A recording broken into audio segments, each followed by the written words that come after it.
Thank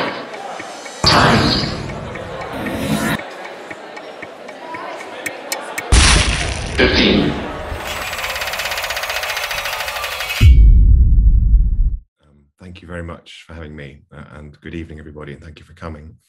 I'm going to try and change the way you think about mental health in 12 minutes, not because I'm a campaigner or a zealot, but because in the last couple of years, I've experienced some things and learned some things that have convinced me that as a society, as a civilization, we've taken a harmful wrong turn, and that we can right it simply by changing the way we see and think.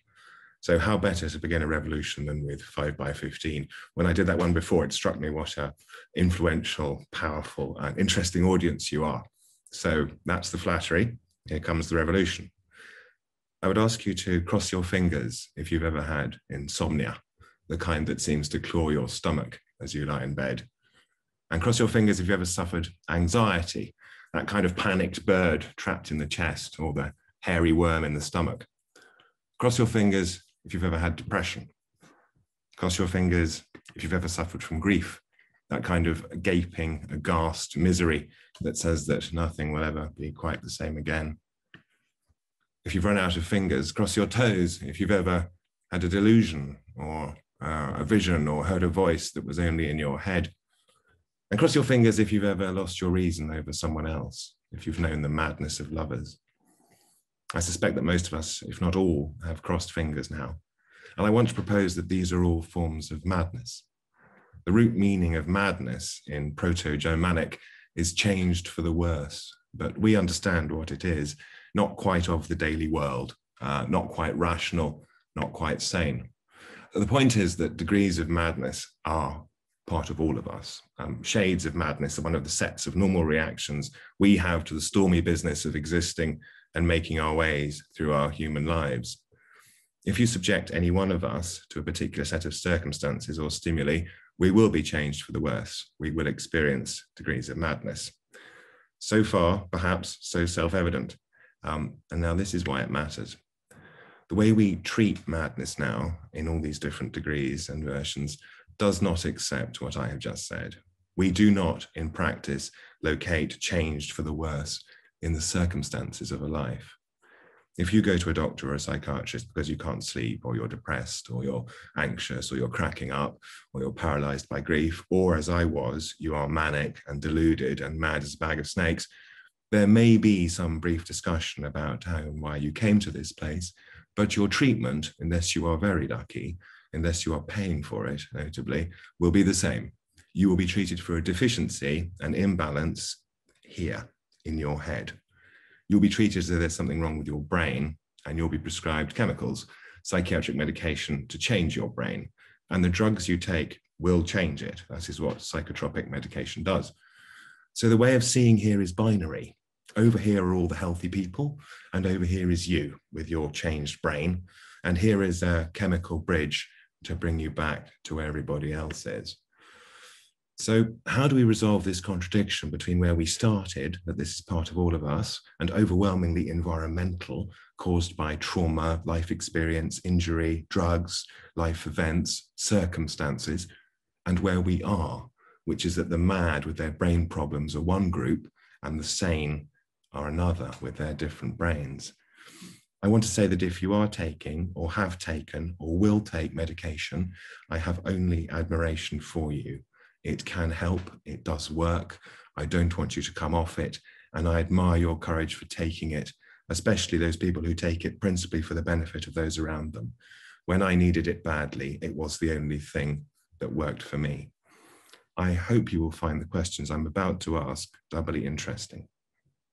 In the 1920s and 30s, you were more likely to recover from a breakdown than you are now. Why is that? If you are treated for severe madness, like psychosis or schizophrenia, under something called the Open Dialogue Program, which was pioneered in Finland in the 1980s, you have an 80% chance of returning to work within 2 years, compared to about 15% in the UK under our treatment as usual method. The difference is that Open Dialogue uses little or no medication and a great deal of talk, and our method uses medication. Why is that? If you have had a breakdown and you do not take medication, you are more likely to be approaching full recovery after 7 years than if you do. Why is that? In the decade 1990 to 2000, numbers of children diagnosed with bipolar disorder in the United States increased by 4,000%. Why is that? In the developing world, rates of recovery from breakdown and psychosis are better than they are in the rich developed world. Why is that? So I began the journey, and it has been a literal journey with lots of travel and interviews and adventures, which led me to these questions on the locked ward of a mental hospital in Wakefield in Yorkshire, in the north of England, where I was detained for 17 days under Section 2 of the Mental Health Act in January 2019. And I remember the exact moment that it started. So over here, you have a man in a beautiful suit and expensive shoes, and he's got a lovely car in the car park and years of training, and he's got qualifications and experience and a good salary and total power over every patient on the ward. He's the responsible clinician. So without his say-so, I'm not going to leave the building, never mind the hospital grounds. And if he wants me to be injected with medication because I won't take it, I can be held down and so injected. He can put me on Section 3, which is 6-month detention and infinitely renewable. In fact, he's got, as far as I'm concerned. And over here, in the worst haircut in the world, even worse than this one, in my terrible old clothes, which I'd been taken to the psychiatric hospital, wearing my friend's Crocs, and with an infantile or zero understanding of the processes of mental illness, and having recently had a complete breakdown, during which I was as mad as a bag of hats, was me. And between us, there are these 3 pieces of paper, and he's giving them to me. And he says, aripiprazole, sodium valproate, and lithium. I want you to read these 3 pieces of A4. They've got 2 sides, NHS documents, and choose one. And you're going to take that to get out of here, and according to his prescription, long term. And I'm thinking, what the hell? You know, of the 2 of us in this situation, why is it me who's making this decision? What can these 3 pieces of paper tell me, really? And what can they tell me about how these things work? And they list side effects, I mean, up to 20 for each drug, which were sort of summarized, which include early death and symptoms of irreversible brain damage. So I chose one to get out. And as soon as I had, I binned it and I lied about it. And I lied to my nearest and dearest. And I kept lying. And I asked for a second opinion. I saw a second psychiatrist who you're due to meet when you leave, who said the same thing. He took about 5 minutes looking at me and at my record, and he said I was bipolar, and he prescribed lithium long-term forever. And then when I asked him for a second opinion, that got baffled refusal. I saw his boss sent me a message saying, go back and do what you're told. So why didn't I just do it? Because unlike most people who had been in that situation, I had documented, because I'm a writer who bangs on about himself, my history, particularly with cannabis. And I had a very bad history of cannabis triggering me and making me go high. I'd never had a high, and I mean a manic high, without cannabis use, and that would be followed by a low. And I was sure that that, combined with particularly kind of tortured life circumstances, had driven me over the edge. And I thought I can change that. But this didn't fit the official narrative, which says, according to the Diagnostic and Statistical Manual of Diseases pioneered by the American Psychiatric Association, that cannabis use would come after, that users self-medicate. So although I had, my own history and story, that was discounted because it didn't fit the narrative. And I'm not anti-psychiatry at all. But that Diagnostic and Statistical Manual has been used for the past 50 years to diagnose everything from homosexuality to grief as brain disorders. And in fact, the most recent version has been widely disowned and walked away from in the United States. However, they threatened me too. They said, if you don't take this stuff, you're non-compliant. And if you're non-compliant, that means the next time you have a breakdown, you'll be on Section 3. And that is 6 months inside, and it is infinitely renewable. So I went to London and I interviewed a third psychiatrist, a consultant psychiatrist, who gave me 4 times the time that the other 2 had. And he had no skin in the game. So they want to help. If I'd left the surgery without a pill and had harmed myself or somebody else, they're in coroner's court. And of course they want to help. But this chap wasn't responsible for me. And this is what he said. And as he told it to me, the whole story became astonishingly clear. Academic psychiatry, science-based psychiatry, and psychiatry in practice does not actually know how the majority of their drugs work. There are hypotheses, the dopamine hypotheses, the monoamine hypotheses, the serotonin hypotheses. None are proven. Psychiatrists prescribe by trial and error. So me being offered that effectively random choice was actually just being honest. They prescribe by side effect. Try something. If you have a bad reaction, try something else. And if you have side effects, take these, they may offset it, which can lead and does lead overwhelmingly to polypharmacy, which is people taking handfuls of pills every day. So we have a whole multi-billion-pound pyramid, sufferers taking them in ever greater numbers, psychiatrists prescribing them because they want to help by trial and error, and pharmaceutical companies marketing them and making them with staggering profits. And it's all based on a 1970s theory that there is a chemical imbalance in the brain of the sufferer. That theory has been debunked. Psychiatry now distances itself from it, but its legacy, its way of seeing, of intervening powerfully and semi-blindly and bluntly in the brain, that underpins and explains the situation that we are in. So it's worth remembering there is no chemical imbalance. And although you won't be necessarily told that, you're allowed to understand it. And for sufferer's family, it's incredibly reassuring. There's something wrong with your brain, take a pill. And it's reassuring for you too.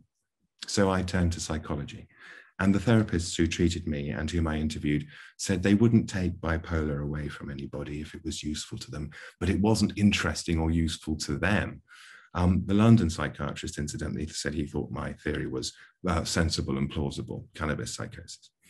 So I've come to the conclusion that our way of seeing mental suffering as divisible into broad categories, all of which are treatable by drugs, despite the total lack of progress we have made in the prospects or numbers of sufferers or statistical outcomes, serves, well, it serves the pharmaceutical industry jolly well, it serves psychiatry as a profession, it serves sufferers' symptoms, but it doesn't serve our fundamental well-being at all.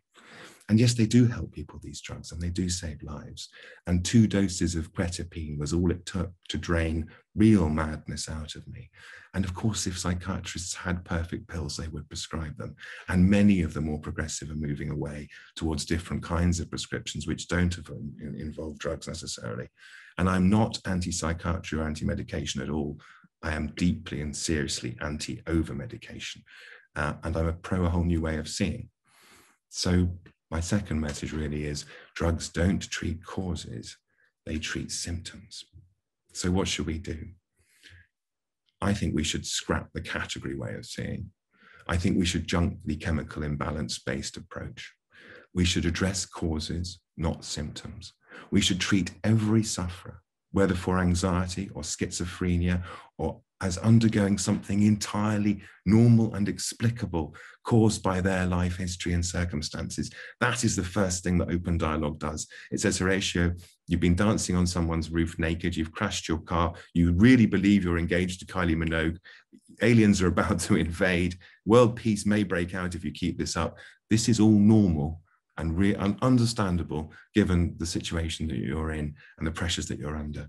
So no one's treatment should be the same as anyone else's. Everyone in trouble needs therapy first and drugs second. Did you know that the National Institute for Clinical Excellence nowhere recommends the prescription of anything from antidepressants upwards without concomitant therapy? And no one should be taking drugs without therapy according to our own best practice, and yet millions are. So we're in an extreme situation, I think, with mental health. And in this extremis, we've abandoned our own advice. And I think that intervening, as I've said, blindly and powerfully in brain chemistry is not working for us. It is a chemical sticking plaster. So I would argue that we need to treat the whole person, your lifestyle, your circumstances, your history, your trauma, your body, your way of thinking. And all the stats say that this approach really works. I want to leave you with one thought.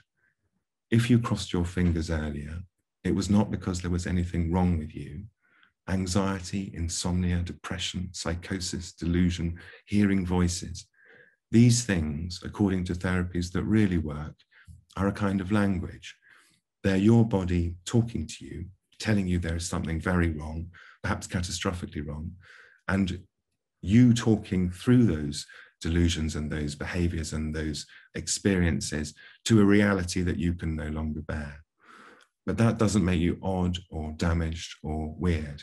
It makes you normal and sensitive and in need. Find out what that need is, where that trouble lies, and address its causes, and get somebody to help you address them. And the main division in this whole story is between those who can afford therapy and those who can't, which anything that might lie in your far past or in your present life or both, and you will be on the road to healing.